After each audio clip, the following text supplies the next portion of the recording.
तुम अगर किसी भी काम को करने को बैठते हो तब दिन के अंत में तुम देखते हो कि वो काम उतना नहीं हुआ जितना तुम करना चाहते थे। मेरा एक फ्रेंड है रमेश, उसके साथ भी ऐसा सेम टू सेम ही होता है। वो जब भी जितना पढ़ने बैठता है लास्ट तक वो उतना पढ़ ही नहीं पाता है। तो क्योंकि मेरे पास इससे बचने के लिए कुछ टेक्निक है विद प्रूफ, जिसे अब मैं भी यूज करता हूँ। And after all he is my also friend, तो मैंने उसको ये दिखाया।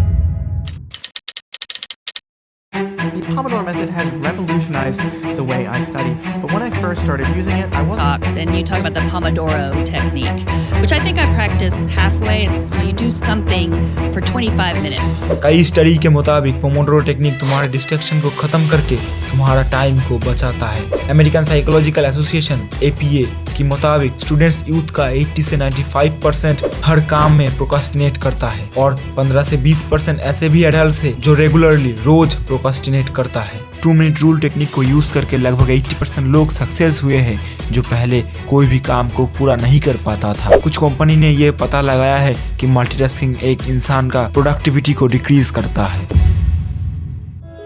Francisco Cirillo, a developer and entrepreneur. साल 1980s के आसपास फ्रांसिस्को सिरिलियो ने एक टाइम मैनेजमेंट टेक्निक का सूचना किया जिसका नाम है पोमोडोरो टेक्निक। सिरिलियो एक एप्पल जैसा दिखने वाला टाइमर में 25 मिनट सेट करके पढ़ना स्टार्ट करता था। फिर उसके बाद एक 5 मिनट का ब्रेक लेता था और फिर और एक बार टाइमर पे 25 मिनट सेट करके स्टडी करता था। बेसिकली इस टेक्निक के मुताबिक तुमको कोई भी काम को 25 मिनट डीप फोकस के साथ करना है और बाद में 5 मिनट का ब्रेक लेना है। ऐसे तुम्हारा एक पोमोडोरो कंप्लीट होगा।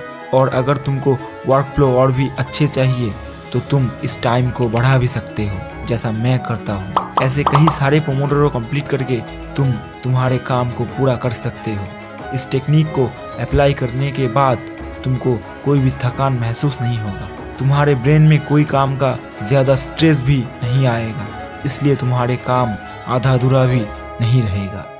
लेकिन तुम अगर काम करने ही नहीं बैठोगे तो तुम काम कैसे करोगे? तो यही पे मेरा दूसरा एडवाइस है रमेश के लिए। Keep your environment always clean. हमेशा अपनी आसपास की परिवेश को क्लीन रखें, क्योंकि अगर वो जगह जहाँ पे तुम प्रोडक्टिव काम करते हो ऐसा गंदा रहेगा तो तुम्हारा ब्रेन हर बार उस काम को टालता ही रहेगा। तो इसलिए always keep your environment clean. और ये सिर्फ जहाँ तुम काम करते हो उस जगह ही नहीं, also the relationship of people you have. तुम्हारे दोस्त, कॉलीग, पार्टनर। देखो, कोई भी इंसान शराबियों के साथ रह के शराब को कभी भी नहीं छोड़ सकता है। ऐसे ही तुमको भी बुरे संगत से खुद को बचाना है। So remember, always keep your environment clean. Point number 3, target splitting. Target splitting एक ऐसी टेक्निक है जो तुम्हारे कठिन काम को बहुत इजी बना देगा। जैसे तुमको अगर जिम में 30 पुशअप लगाना है तो तुम एक ही बार में 30 मत सोचो, पहले सिर्फ 15 देने का सोचो, फिर उसके बाद और 10 देने का सोचो और लास्ट में ओनली 5 दे के अपने टारगेट को अचीव कर लो। बेसिकली इस टेक्निक से तुम तुम्हारे हर कठिन टारगेट को छोटे छोटे हिस्सों में बांट के उसे आसान बना लोगे और बहुत आसानी से उसे अचीव भी कर लोगे। मल्टीटास्किंग यानी कि एक साथ में ढेर सारे कामों को करना। बहुत सारे स्टडी से पता चला है कि मल्टीटास्किंग बोल के कुछ नहीं होता है, it is just a myth. कोई भी तो ऐसा भी दावा करता है कि मैं एक बहुत बड़ा मल्टीटास्कर हूँ। Stop multitasking. हमारे ब्रेन एक साथ केवल एक ही काम पे फोकस कर पाता है, तो खुद को एक बड़ा मल्टीटास्कर बोलना एक फालतू बात है। इन 1995 इस मल्टीटास्किंग का साइड इफेक्ट का पता करने के लिए एक बार एक स्टडी में एक इंसान को 3 काम को अलग अलग करके दिया गया था। उस इंसान ने वो 3 काम पूरा करने में जितना समय लगाया, वही समय में दूसरे दिन वो वही 3 काम को पूरा कर तो लिया, लेकिन रिजल्ट में पता चला कि पहले दिन सभी काम 100% हुए थे, लेकिन दूसरे दिन हर काम बस 60% ही कंप्लीट हुआ। और इसके साथ उस इंसान को बहुत स्ट्रेस और थकान भी महसूस हुआ। मल्टीटास्किंग तुम्हारे हेल्थ के साथ साथ टाइम और वर्क की क्वालिटी को भी नष्ट करता है। That is why stop multitasking at all. एक टाइम पे एक ही काम पे फोकस करो। इससे तुम तुम्हारी काम करने की क्षमता को भी बढ़ा सकोगे। So my research is the 2-minute rule.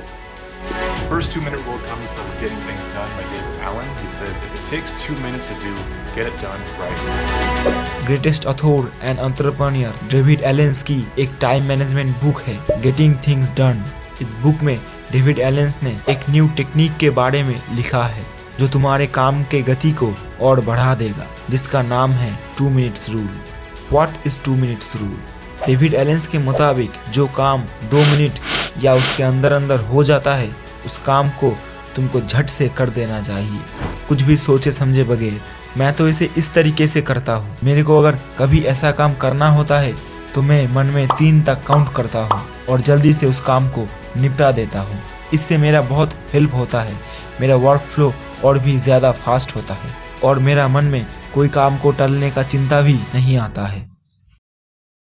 Ramesh को इस सारे टेक्निक बोलने के बाद रमेश मुझे ये बताया कि वो अब काम तो करता है, लेकिन जब भी कोई मुश्किल काम सामने आ जाए तो वो या तो उसे नहीं करता है या फिर उसे टाल देता है। तब मैंने उसे इस 2 इम्पॉर्टेंट टेक्निक को एक साथ फॉलो करने के लिए बोला। First, eat that frog. Second, improve 1% daily.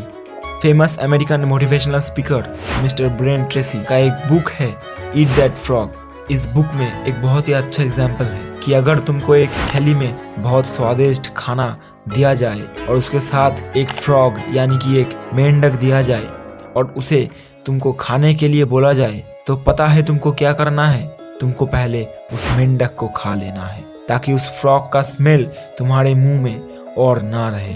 Now यही गलती हम हमारे रियल लाइफ में भी करते हैं कि जब हमारे सामने कोई टास्क आते हैं तो हम कोशिश करते हैं कि आसान वाले काम को पहले निपटा दें और उसी में थकान बढ़ती जाती है क्योंकि कठिन वाला टास्क को तुम आगे टालते जाते हैं और तब वो कभी भी नहीं हो पाता है और हमारे पास बहुत सारे कठिन काम पेंडिंग हो जाते हैं। So always first eat that frog. उस भारी वाले काम को पहले कर लो, आसान काम को तो तुम यूं ही कर लोगे और अगर वो बड़ा वाला काम एक बार से नहीं हो रहा है तो इस टेक्निक को फॉलो कर लो।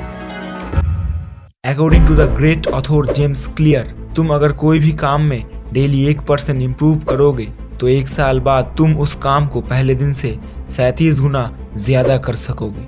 तो पहले उस बड़ा काम को तुम छोटे से शुरू करो और उस पर डेली 1% करके इम्प्रूवमेंट लाओ, जो कि बहुत ही आसान है। फिर कुछ दिनों बाद तुम इजीली उस फ्रॉग को खा सकोगे, यानी कि कठिन काम को कर सकोगे। तो अब तो मुझे लगता है रमेश का प्रॉब्लम तो ऑलमोस्ट ख़त्म ही हो गया होगा, लेकिन अगर तुम्हारा पूरा दिन मोबाइल या फिर और भी बुरे आदतों में चला जाता है तो तुम पे ये कोई भी टेक्निक काम नहीं करेगा। So at first you have to know about all your bad habits and how to control them.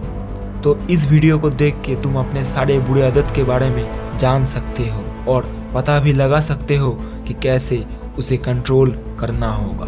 तो जाओ जाकर पहले इस वीडियो को देखो और तब तक मैं सोचता हूँ कि और कैसे कैसे मैं तुमको हेल्प कर सकता हूँ।